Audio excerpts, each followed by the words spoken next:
Red Sox falling there.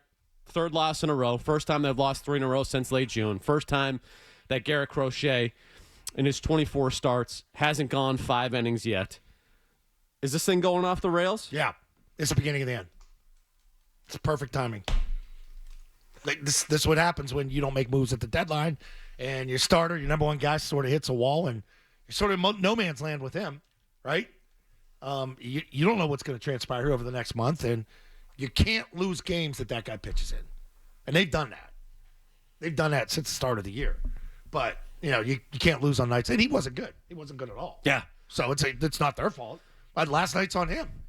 But damn it, you can't afford. You're in this position right now. You can't afford him, your number one guy, to go out and have a dud like that against a good team. Tells you how good he's been, by the way, because that was absolutely stunning to me last night. Because he has been an absolute rock. And you have Alex Bregman get up there, first at bat, gets the ovation, goes deep. You're up 2-0. Crochet on the mound. First thing I thought, Scott Boras when he hit that. First thing I thought of Scott Boras. Again, nailed this son of a bitch, man. One more time. He is going to make that guy so much money. Whether it's here or elsewhere. No, it's true. Opt out and get paid again. Yeah. Go up 2-0. You think you're going to roll. Yeah. And Crochet struggles for the first time that we've seen in a Red Sox uniform. It's stunning to me. I think the good news is when you kind of look at this thing, Barth. Bad timing. Yeah. Bad timing for sure. No question. He stops the bleeding. He should stop the bleeding. That's what Pedro did. That's what Beckett did. That's what Clemens did. All those guys. Schilling, stop the bleeding. He didn't stop the bleeding last night. We're worried about the innings with him, obviously, because he's going sort of in uncharted territory like you talked about, Zoe. But I look at last night and hearing him post game, the velocity was still there, which obviously is a positive, right? So it's not like there was some dip. And then you listen to the approach and the sweeper there, Milliken, incorporating the sweeper a lot more than what you're used to last night might have been the issue. So hopefully last night was approach versus actually hitting that wall for Crochet. But I do think what it shows you is that, man, your margin for error for the Boston Red Sox is minuscule right now. And one of the reasons that you kind of went on this run is the starting pitching. And now all of a sudden, if Crochet throws a dud, Giolito isn't the pitcher that we saw for that extended stretch. Bayo has struggled the last couple of starts here. All of a sudden, you're looking at this thing going, man, I don't want to call it fool's gold in terms of what took place there, but you've got some issues, especially consider Walker Buehler in the back end of that rotation. Yeah, and Tim, to your point about going over the innings, he's over now. So his last start, last year he threw 146 innings, career high. His last start, he went over that. He went into last night at, I think it was 148 and third. So the velocity wasn't down, but the approach changed. Are those related? Is the approach changing because he's now mindful that he's over that number? He doesn't want his velocity to go down, so he's pitching differently than he was before to try to compensate for that. Look, I don't think every start the rest of the way is going to be last night. That felt like an anomaly.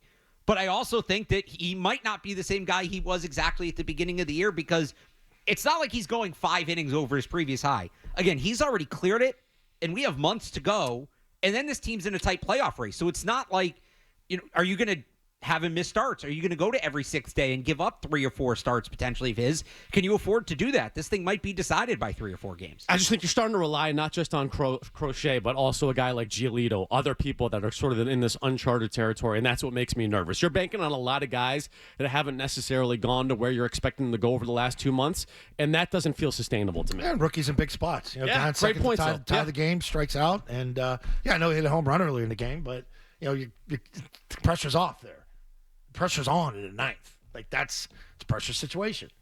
And he's not going to be perfect either. So, I mean, hey, the kids have been great. They have.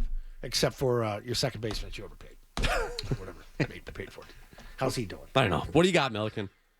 It's tough because you look at the Astros, they absolutely mashed lefties, and I feel like that maybe is what got in Garrett Crochet's head a little bit here. They're second in OPS in the entire sport against lefties. You're number 3 right now. I believe the Yankees are number 1. So I think that probably signifies where that approach change came from, and it reminded me a little bit of the Rangers start earlier in the year where Garrett Crochet, you have the best fastball arguably in the entire sport. You don't have to overthink things. Attack, attack, attack. And you saw it the first 2 innings. He was attacking. He was going through guys, started featuring a little bit more spin with the sweeper. And then all of a sudden, second time through the order, you don't change the approach again. You think, all right, if you started sweep, which is usually your kind of go-to move after you go through a lineup one time, all right, do it reverse. No, you stuck with it, and it wasn't a surprise that the Astros got all over you. I thought it was a pretty quick hook as well. I think the Red Sox saw he doesn't have it tonight. Yeah, Let's save some bullets for him. And then on top of it all, still, even with how bad he was, you still could have won this game if your bullpen was clean. And Jordan Hicks, who continues to be an absolute bum since he got here, just giving you nothing. And keep in mind, you have him under contract for 2 more years beyond this at $12.5 million each year. This is not a cheap arm that you brought in. And really, he's the only guy on the major league roster giving you anything from the Rafael Devers trade. Right now, so far, since coming to the Red Sox, it's a 6.23 ERA and a 5.95 FIP. It's awesome that he throws 100 miles per hour, but to give up that 2-run blast, that was the game right there, because your offense showed it could battle back there. All you needed was shut down innings after that, and you couldn't even take advantage. Garrett Crochet is going to be human at some point. He finally didn't go 5 innings in a start, and he gave up 5 earned runs. Okay, that's going to happen, especially as he wears down, and that's something I think I've highlighted all year long, was why I was so disappointed with the deadline. And you look at Lucas Giolito, he's the opposite of Crochet right now. His velocity is down. You go and look at Lucas Giolito just since the second half started. It's a 4.82 ERA and a 6.46 FIP. So he's actually been a little lucky, and that includes him going 8 innings against the Astros. So if you don't have those guys, all of a sudden you go on a 3-game losing streak, and what do you have happening problem. More tonight? so than your FIPS and your FAPS and all but that. you the get to numbers Dustin and that. May. No, It's you, Dustin May and you drop 2 out of 3 to San Diego, and you're heading to Houston. Bregman's returning. Like, right there's the spot for you. Like, he had to be a stud last night. But I know when he can't be that guy, it's okay. You're going to have a night where you're not. Your bullpen not being able to pick it up when your offense finds a way to put 6 runs up on the board. And keep in mind, the Astros didn't have Josh Hader last night, their true closer. They didn't have Brian Abreu. So they beat you without their 2 best relievers. Those are the kind of spots where you need to take advantage of an Astros bullpen that's reeling. And what do you have to do tonight? You're going to watch Dustin May still try another new arsenal. Did he get a haircut yet? Good. Who knows? It's him and Walker Buehler, and that's how quickly you go on a 5-game losing streak. They're gonna get shelled tonight. Like, they're gonna get shelled. It's a thin margin of error for them if you don't have Garrett Crochet doing his thing, and you're asking Bayo and Giolito to be 2s and 3s when maybe Bayo, I think, is a 3 right now. I think Giolito's closer to a 4. So it'll be 4 in a row tonight. Sorry, Barth. I was going to say about Jordan Hicks being the only guy in the major league roster from the Devers trade that's giving you anything. You get the other guy tonight because May they traded for Tibbs, right? So I put him in that tree. Fair. This is a big chance for the Rafael Devers trade did not help you last night.